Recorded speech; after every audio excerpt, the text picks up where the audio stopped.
une quarantaine de chefs traditionnels porteurs des symboles séculaires des dynasties Bamileke, Bamoun et Mbo viennent porter un message. Prière pour la paix au Cameroun avant, pendant et après l'élection présidentielle du 12 octobre prochain et soutien franc à la candidature de Paul Biya. Nous sommes les chefs traditionnels et garants, n'est-ce pas, de la paix au niveau familial. Et nous voulons un Cameroun qui est toujours en paix. Nous ne voulons pas qu'il y ait de perturbations. C'est pour cela que nous avons tenu à dire également au ministre de transmettre au chef de l'État notre soutien.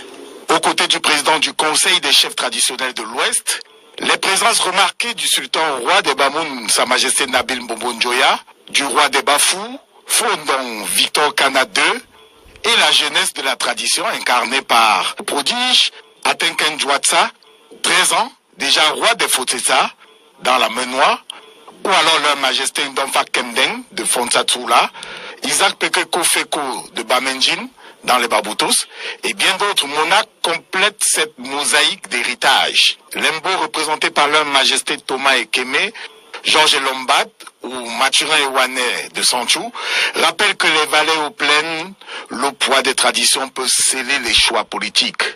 Ferdinand Ngongo, ministre d'État, secrétaire général de la présidence de la République, président du comité stratégique de campagne de Paul Biya, reçoit ce soutien royal. Il écoute, prend note et promet de transmettre fidèlement ce message à l'illustre destinataire. Entre formules ancestrales et rituels et invocations, des rois et chefs de l'Ouest scellent un pacte symbolique, celui de la stabilité et du progrès incarné, disent-ils, par l'actuel locataire du palais d'Etoudi.